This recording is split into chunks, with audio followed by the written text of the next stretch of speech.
The G League is part of the league. It's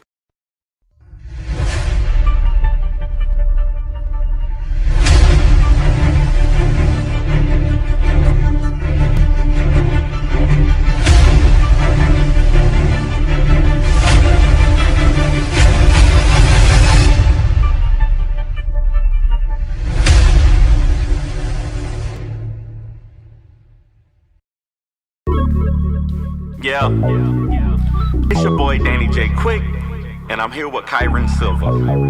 And we want to thank you for joining the Four Tales podcast. I want to know what it is Quick is trying to say.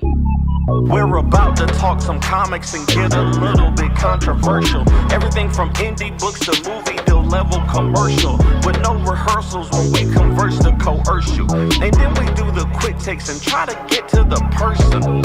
So join us and get your comic book a few more sales once a week wherever you pod. It's Four Tales. Once a week wherever you pod. It's Four Tales.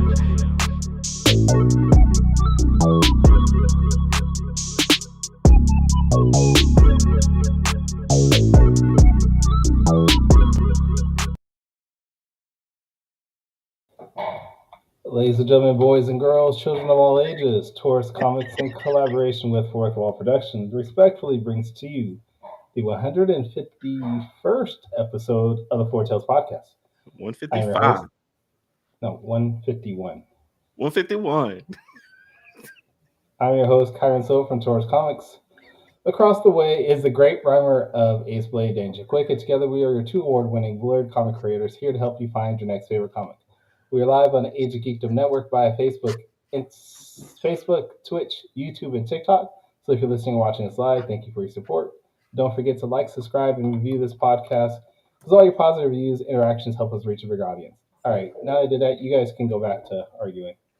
Nah, bro.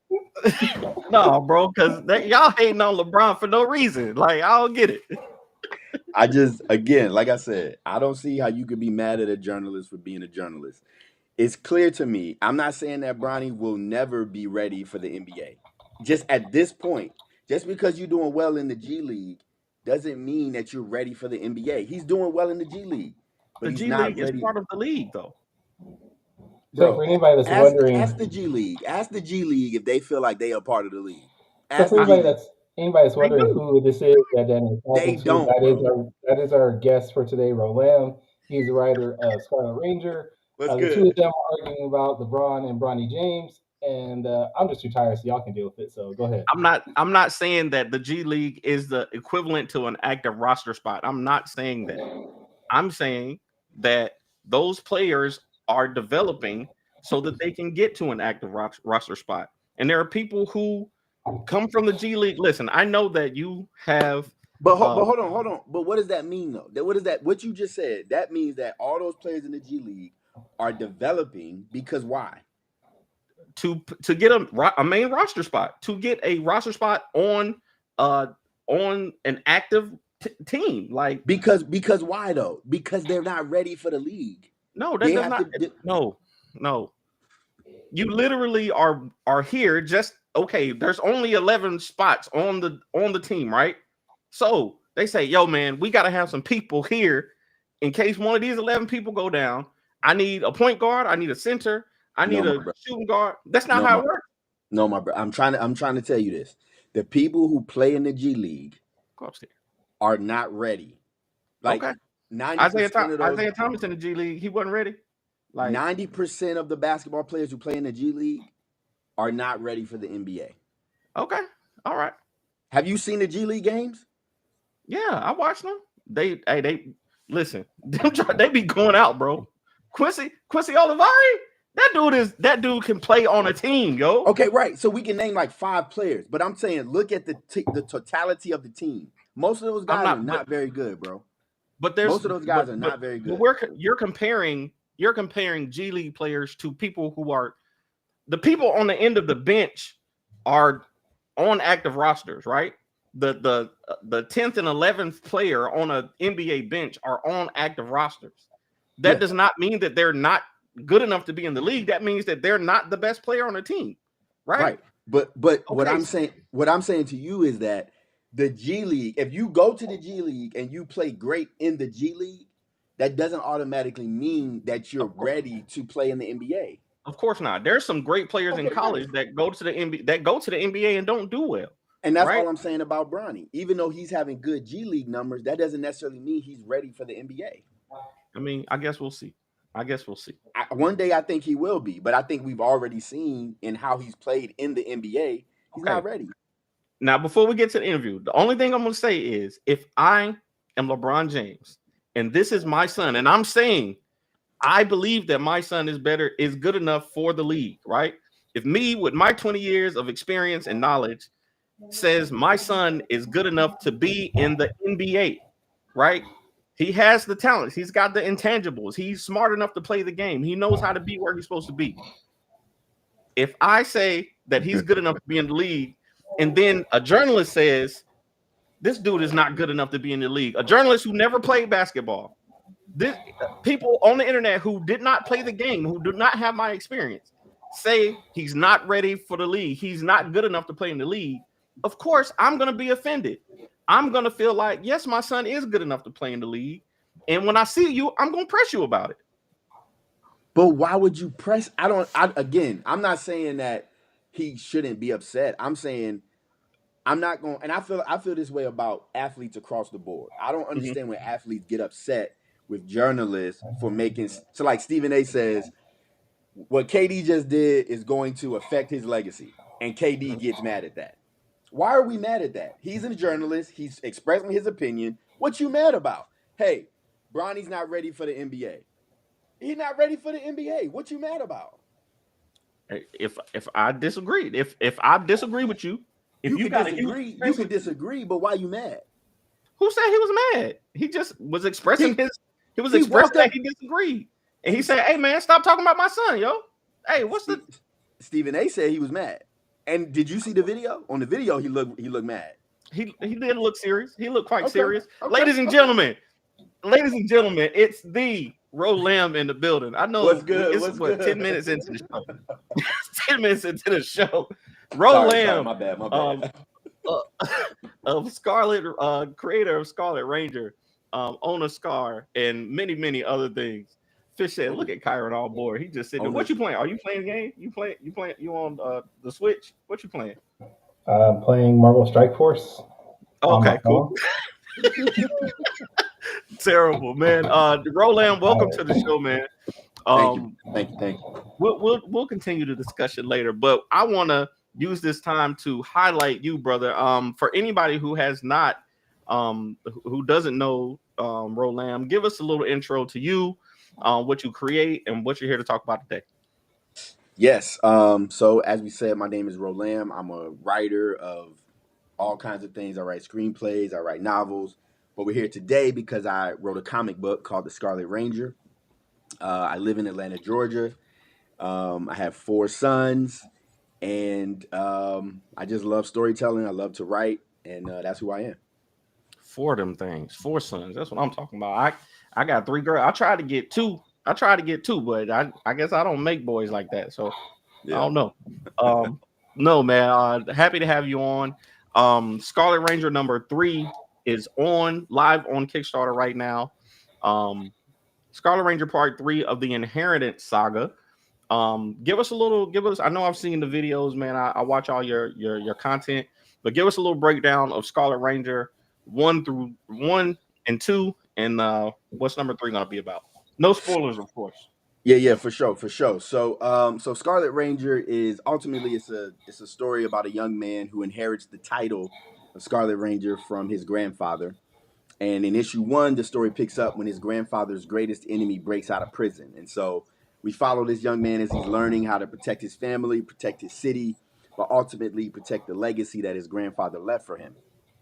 In issue 2, he starts to dig more into the history of his family, who his grandfather was, the relationship between his grandfather and his father. Because one of the questions is, why didn't his father become the Scarlet Ranger? So we sort of Yep. learn a little bit more about that. And then if you read issue 2, you know that it ends on a bit of a tragic note. And so now going into issue 3, we're continuing to follow our hero Dion Davis, aka the Scarlett Ranger, as he's doing everything he can to try to rectify what happened at the end of issue 2. And so the action is starting to ramp up, and this is the penultimate issue of the first arc of Scarlet Ranger. So we got issue 3, and then issue 4 will wrap up this complete arc. So the tensions are rising, the action is ramping up, and I think we got some cool things in store for this issue. Man, so the artwork Kyron is showing right now, the Kickstarter page, the artwork is fantastic, man. I got a chance to officially says, oh, now Danny's team, no spoilers. Well, I'm just, I'm not no spoilers. I'm not, what I'm saying. I definitely will talk about spoilers, but when the creator is here, I like to let him talk about it itself. But I have read the script and I thought it was dope, man. I think the story is dope. I can't wait to get to issue 4, but right now, we're on issue 3, and I just love the art, man. So one of the main images is your main character falling. It seems like he's falling out of the sky over the city. That's a image that you got a cover of from Wally. Some of the internal pages are showing that. Why is that moment important, or why is that feeling important enough that you wanted to put it on the cover? Yeah, I think for Dion, like I said in issue 2, he starts to, sort of dig into his family's history a little bit more. And I feel like sometimes when you begin to look at your history, or, your family's history, you start to learn more about the people around you, you can start to feel like you're falling. You know what I'm saying? You can start to feel like, there's nothing to grab onto, and there's nothing to catch you, right? And so I think for me, as a part of this issue, he actually does have a moment where he's falling, but I think it's symbolic of how he's feeling, even in his personal life and in his, just his interactions with his family, with his father specifically. Because that's also really what this story is about. It's about fathers and sons. It's about the relationship that you have, with, somebody that you want to be proud of. You know what I'm saying? Like, he wants his dad to be proud of him, but he also knows that he can't do everything the way that his dad wants him to, right? So that can put you in this feeling of, I'm falling. I don't know what's gonna catch me. You know what I'm saying, in this moment. You know what I'm saying, and so it's like almost like a helplessness or hopelessness. You know what I'm saying? Yeah, absolutely, man. I like that. And now that you're talking about families, let's talk about your family. No, I'm just playing. I'm not gonna. Oh, okay. Cool. I'm gonna put you out like that. No, man. I think form again. What do I not want to talk about? No, man. I think that's something universal that a lot of people can relate to. Shoot, even at different points in your life. Teenagers like Dion. When you're a teenager, sometimes you can feel like you might be losing a grip, or losing, your central family, not knowing, who you can trust, who you can depend on. I know I got a 19-year-old who's trying to find her way right now, and then as you get older, of course, you got you kind of grow away from some family. You may stay close to some family, but I think that's universal feeling, man. So I think that's dope that you put that in your writing for sure. Appreciate that. Kyron, you look like you wanted to get in there. Kyron, what's up? I'm just soaking everything in. Just it's been a long week, dude. It's been a long week. So okay, for the people that have read issues 1 and 2, what can we expect at issue 3? And not necessarily spoilers, but maybe things that have been cliffhangers from issue 1 and 2 that we can maybe finally get answers on. Like, what can we expect? Things like that. Yeah, I think for me, issue 3 is just going to. I think you're going to see more resolve in the relationship between him and his father, because, like I said, I said this the other day too. Sometimes when you write something, you don't really know what it is at the time when you're writing it, And I think when I first started writing this story, I thought it was just going to be a cool, like, superhero story, And as I started to write it and build the themes into it, I could see more of, my life. You know what I'm saying? And so, like, even when you talk about my family, like me and my dad, we grew up, we didn't have a great relationship. And so, but now we have a much better, we talk, once or twice a week. You know what I'm saying? Like, I have a good relationship with my dad. And so I think in this first arc, you're starting to see that with Dion and his father, where, the first two issues, they're very estranged and they're very, distant from each other, maybe trying to get on the same page, but just not quite there yet. And I think issue 3, because of what they go through in issue 2 and issue 3, by the end of issue 3, it brings them to this place of, I think, resolve, and they begin to realize how important their relationship is. You know what I'm saying? And so I think that's the major thing. And then I think the other thing too is just, I feel like we put a lot of care into all the books, but issue 3 I feel like really has come out really, really good, just from an art standpoint, a color standpoint, a quality standpoint. So I feel like there's a little bit of a I don't want to say a step up, but it just feels like we really get into our groove with this issue. Now you just launched the Kickstarter for it today, right? Yep, I just launched it. Yep, I launched it this morning, probably about 8 or 9 o'clock. Yep. And you're like 75% funded already. 75%, yes, sir. Somewhere around there. How did you? Sorry, my brain's a fog right now. What would you say is some of the tips that you can maybe give some of our listeners that are trying to start a Kickstarter to maybe help them get to that type of launch? Yeah, I think the biggest thing, in my opinion, about Kickstarters is the real work that you do on a Kickstarter is actually done before the Kickstarter. I think if you promote it, I try to get 2 months ahead with my promotion, start talking about it, start telling people, start getting images out. And I feel like if you're doing that work beforehand, I feel like going into the Kickstarter, you already have a little bit of momentum. And I think if you're trying to do that while it's launched, I think that makes it even more difficult, because you already have the stress of the campaign going, and you're trying to tell people, okay, I know you haven't heard of this, you're trying to do this, you're trying to do that. But if you've done all that before, the rest of it can just be like follow up. You know what I mean? It can just be a continuation of what you've already started a month or 2 beforehand. So I think that's my biggest tip. Like, do the work before and lay that foundation a month or 2 months before, so that you can just, go into the campaign rolling. You know what I'm saying? I like it. So you said this is the penultimate issue, and because I know what that word means, I know that the next issue is the final issue of the series. Yeah. So Wait, leading the into penultimate issue of the arc, not the series. of the arc, yeah, Right. yeah.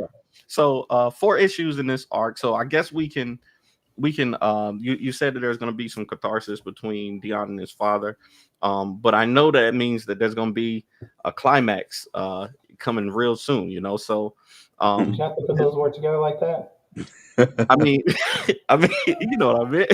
I know you're gonna be leading into you have to put the word together like that. leading into something big. So Yeah.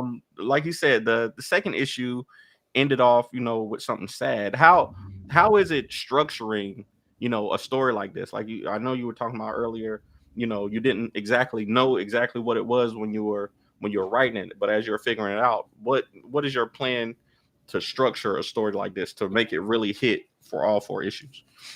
Yeah. So I think that the first thing is I just try to get my beginning, my middle, and my end, right? So I want to know what's our setup, right? What does the world look like? Who are our characters?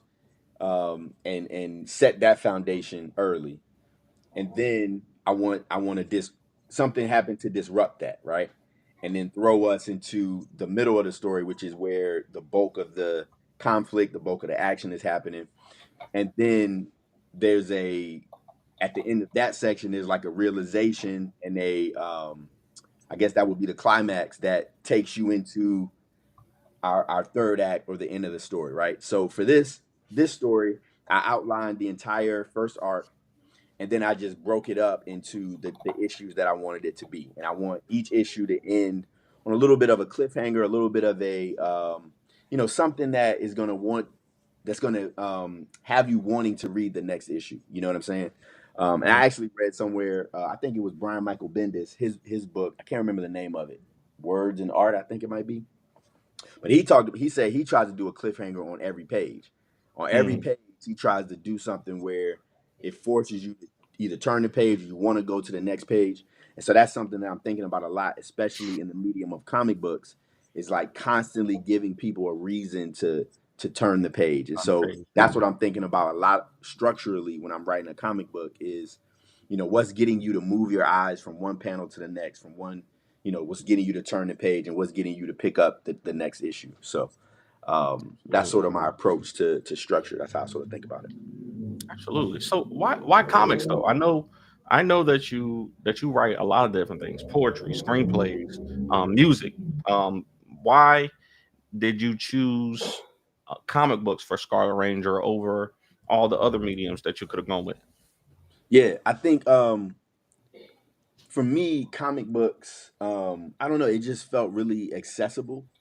It felt like it was something that I could do, right? So like Mhm.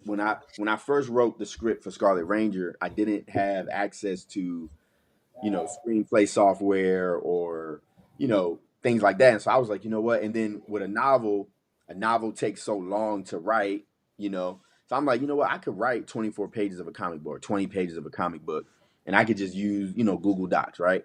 So it just I don't know, it felt accessible. And then I think the other thing is I've just always loved superheroes. I've always loved um, reading like X-Men or reading Daredevil, Spider-Man. And so when I started to think of what Scarlet Ranger could be, I thought of it as a comic book, and I do write, different, like people will ask me like, well, do you want this to be a TV show? Do you want this to be a cartoon? Like, do you see it like that? And I'm like, yeah, that would be cool.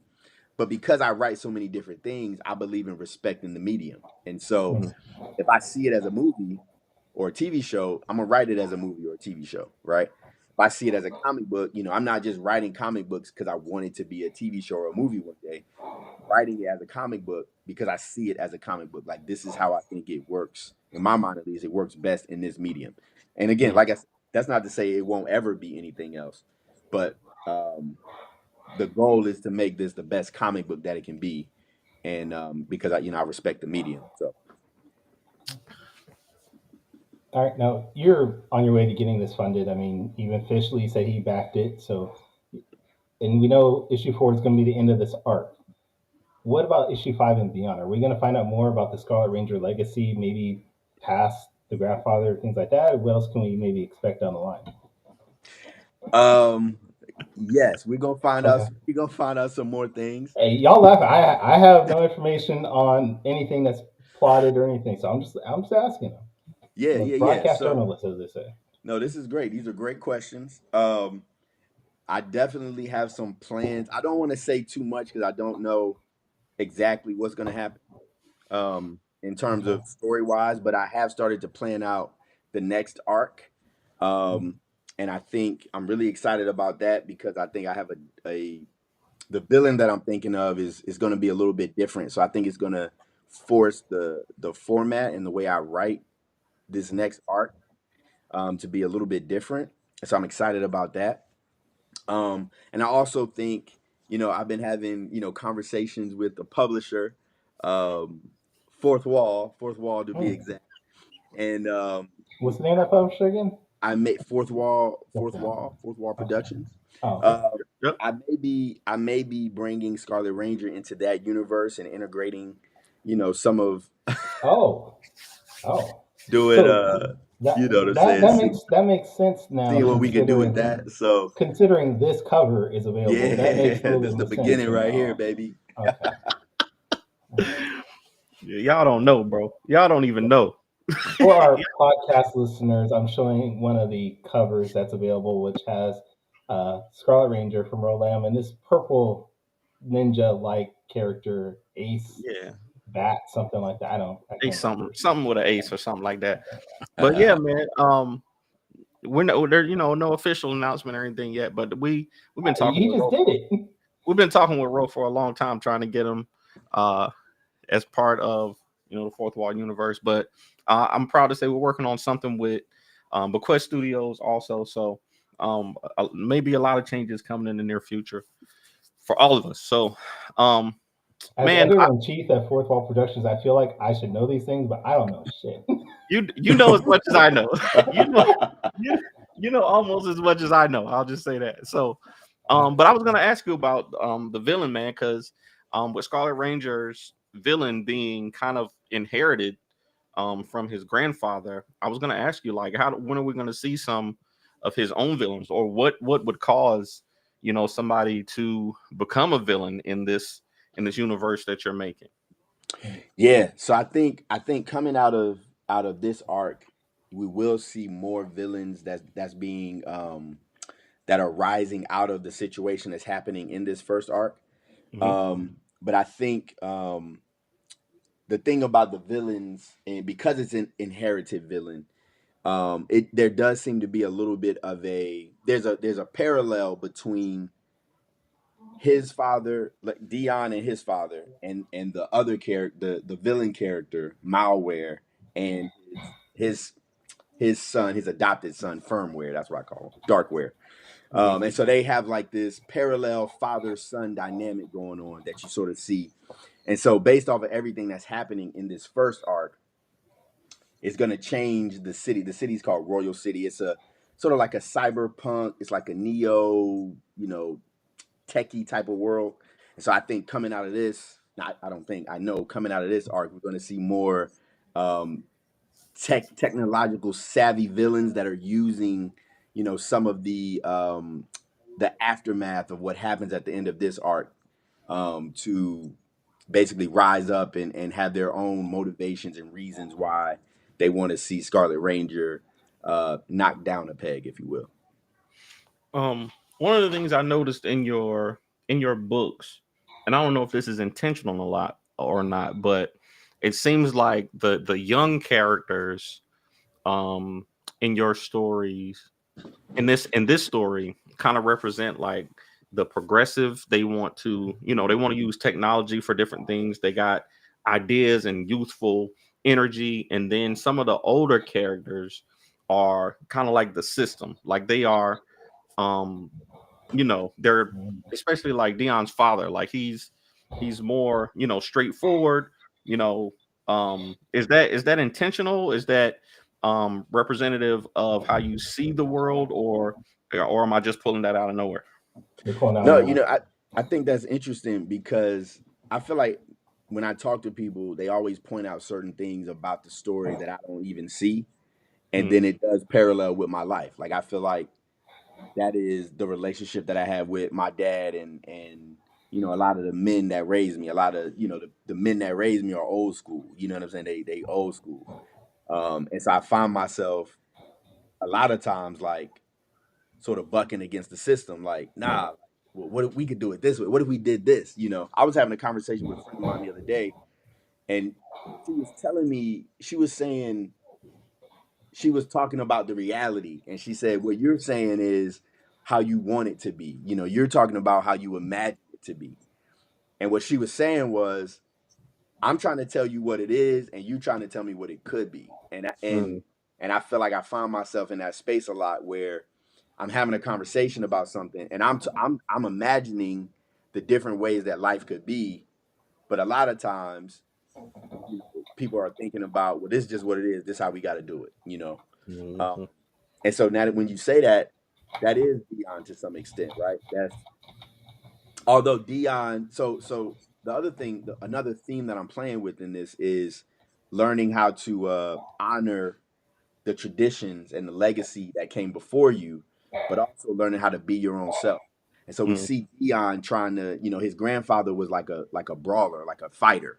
So we see Dion trying to fight and be that type of person. But you're not really built like that. So you got to figure out how to be a hero the way that you're a hero. And you got to accept that you're different. You know what I'm saying? So, you're building the gadgets and you're doing certain things because you're not as adept with hand to hand combat like that. right. So don't even try to do that. You can make them proud being yourself and doing your thing. You know what I'm saying? So yeah. No, I I think think that's dope. Thinking, Go ahead, Kyle. talking about legacies, what does Dion think about Bronny James? I think Dion thinks that he's a good young man. Uh, Mm-hmm. he's got a lot of work to do before he's Mm. ready for the NBA. But Will he ever be ready Dion's though? in his corner though. Dion is in his corner for sure. Hey, that's all. That's all anybody ever wants. We just need to be in the corner of the youth, man. We need to support the youth, and and help them, work towards a good future, man. For sure. Man, I appreciate that. You know what it's time for, man? It's time for my favorite part of the show. We got quick takes coming up, Kyron. Whenever you're ready.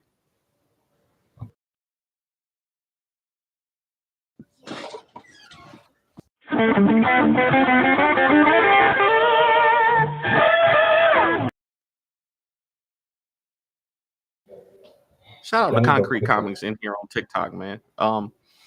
Okay, so quick takes. If you've never seen the show before, quick takes is a rapid Q&A session where we grill our guests on their deepest, darkest secrets from the internet. Man, I like to do my research. I like to go way, way, way back, way back in time, to get these questions. And here we go, man. So you're gonna have 45 seconds each to answer each question, and then we'll end with a top 5 list. So, question number 1. This is a question that we ask a lot of creators. With con season coming up, there's a lot of different shows that we can go to. I want to know for Roland, man. I know I was with you at Charlotte MiniCon, but you've done was it MomoCon or DragonCon? DragonCon this past year, which is a huge show. So for you, what do you prefer, big cons or small shows, and why? I think I like big cons. I like big cons because I like more people. I think the more people we have, the more chance I have to sell a book. Hey, there's the answer right there. That's easy peasy, straight to the point. I like it. All right, so question number 2. Now this one's a little more personal. I'm sorry. Can I ask a quick question? So I Yeah. got 45 seconds to answer each question. Each question. Yeah. Oh, okay. Gotcha. Each question. Yeah. So question number 2. And this one might be a little more personal. I don't even know if you know that you do this, but anytime I've seen you write your name out or type your name out, you use a lowercase r for Roland. Mm-hmm. Is that something that you do on purpose? And if so, why?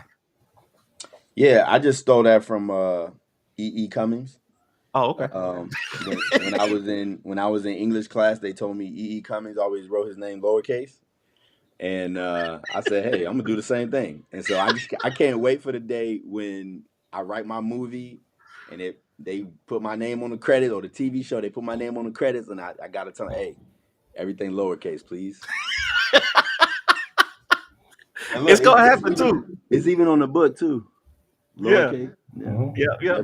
I noticed that when I was, because I did the design for the I did some of the type for the Kickstarter, and I was like, yo, everybody else is in all caps, but Rose is in a different font and it's all lowercase. I was like, what is up with this? But I kept it the same way. I kept it the same way because I noticed it was on, because I got some of your other books too. So anyways, all right, so question number 3. Like I said, man, I've read probably more of your stuff, in different genres or different mediums than any other writer, like any other indie writer anyway, because mostly everybody just does comics. But I'm saying, like, Kyron, you have not written a screenplay that I've read. You've not written poetry. I've read all of that stuff from Ro. So give me in 45 seconds your top tips for writing consistently and making sure you put out work. Top tips. The major thing I would say is always start small. I was on a panel somewhere and a guy said, hey, I'm setting aside 3 hours a day to write and I just keep failing. What do I need to do? I say, you need to set 5 minutes. You need to write 5 minutes a day. Because if you start, your goal needs to be so small that it's difficult to not do it. So you say it's 5 minutes or you say it's one sentence, like that's what you set, so that you know, when you think, oh, I can write a sentence. Let me do that. You know what I'm saying? So I would say set your goals small. Start small. Man, that's dope. That's very um like eye opening too, man. Like, because like you said, make it a goal that you know that you can do, like that. You will feel bad not to do it. Like, you know what Right. I'm saying? Like, yeah, that makes sense. And then you could Because just build off of that. You just build off of that. Yeah. yeah, if I Eric can write Larson one sentence, says I can write two. Eric Larson says people should practice writing a 6-page story. Mm-hmm. Just make what you can as exciting as you can in that 6 pages, and that will help you to go from there. Agreed. Bet. Okay.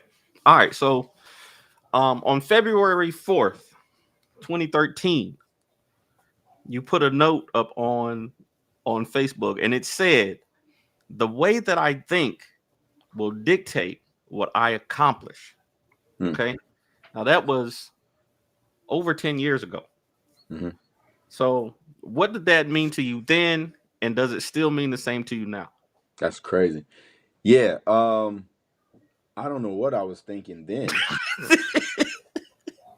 but it does mean something to me now. I think I just read this book called 10x is greater than 2x. I mean, 10x is easier than 2x. And the idea of the book is it's easier to do something. It's harder to get 10% more money than it is to get 10 times more money, because in order to get 10% more money, there's a lot of different things you could do. But in order to get 10 times more money, there's only one or two things you could do. And so the way that you approach a problem, the way that you approach going to the next level changes what you do. You know what I'm saying? And so I think that's why I say, to me, that's what it means now, right? Like the way that I think, the way that I approach my problems determines what I'm actually able to do. How many of those things that you use to get that 10 times more money are legal? That's why I need to know. We didn't say nothing about legalities. Oh, okay. Hey, we Say said nothing about that. morality, legality, ethics. Okay. Just wondering. Hey, we gotta get to the bag. No. We figure all right. that out later. All right. So question number 5. Usually for the fifth question, we always do a top 5 list. Just to get a little insight into the mind of our guests, and because we do another show called Top 5 Live. No, stop saying we. I don't do that show. I got replaced by Justin. You be in the comments though. You be in the comments. So, Right. So this week I'm gonna get you to do a top 5 list, and I know that you are a fan of battle rap. You be sending battle rap. You be sending battle raps to the groups and stuff like that. So I want to know 5 to 1. Ugh. Who are your top 5 battle rappers? My favorite, or who are the top The best. 5? Who do you think are the top 5 best battle rappers of all time? That's a good question. Daylight better be in there. You said Daylight? Better be in there. I think for my 5, I'm gonna go. Oh, I'm gonna go with my friend K Nails. Okay. He's not a very known battle rapper, but he's tough. K Nails, tough. Look up K Nails. K Nails. For my 4, I'm gonna go Calico. He's from Detroit. I'm gonna go Calico. Okay. I like For it. my 3, I'm gonna go Sue Surf. Free to Wave. Surf. Like it. For my 2, I'm gonna go Charlie Clips. I like Clips. Okay. For my 1, I'm gonna go Murder Mook. Mook. Okay. All right. No Not Arsenal. B-Rap? Not B-Rabbit? Oh, man. Arsenal. Not B-Rabbit. I like Arsenal. I really do like watching Arsenal battle raps, but I feel like he be getting too like cartoony with it sometimes, and he be losing battles like that. I think. I do like him though. I think he's funny. I think he got good stage presence. But I think there's a couple other guys that I like. Like even somebody I like O-Red better than Arsenal. I like O-Red, man. O-Red is O-Red is tough. He be having some tough stuff. I've been watching more like full battle. Like I used to catch the clips and stuff, but I've been watching like more full battle since you and Wally be sharing them in the group chat and stuff like that. So definitely. Okay, man, I appreciate you doing that, brother. This week, Quick Takes is brought to you by our sponsor, Gemini Comic Supply. If you go to Gemini Comic Supply and enter the promo code AceBlade, you will get 10% off your entire order. Appreciate you doing that for us, bro. Kyron? I was just trying to see if you were going to take over the ending like you did last week. Bro, I appreciate you being on, dude. It's always fun having you on. Oh, that's it? That's the show? We done? Yeah, that's show, man. 45 minutes. We in and out. Okay, cool. I mean, you and Danny want to stay on and just debate? No, we good. I just thought it was a little longer, but we good. Yeah, we good. 45 minutes. We in and out, bro. We in and out. Danny's back can't handle more than this, so we gotta let him go stretch. Wait. We want to make sure our followers check you out, though. Where's the best spots that people can maybe check out your work, follow you, things like that? Yeah, right now you can go to Kickstarter.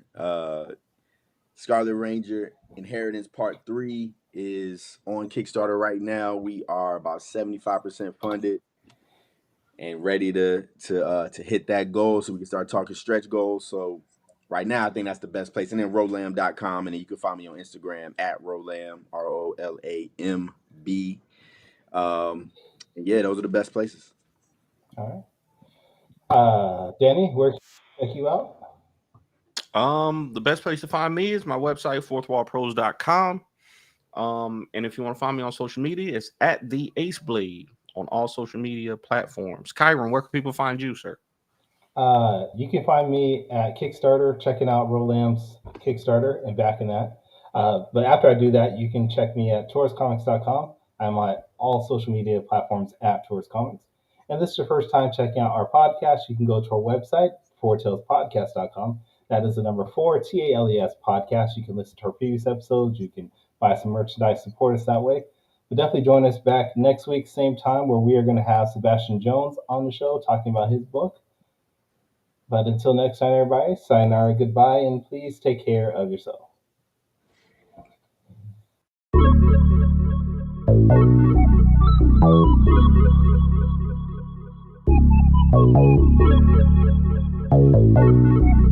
I want to know what it is Quick is trying to say.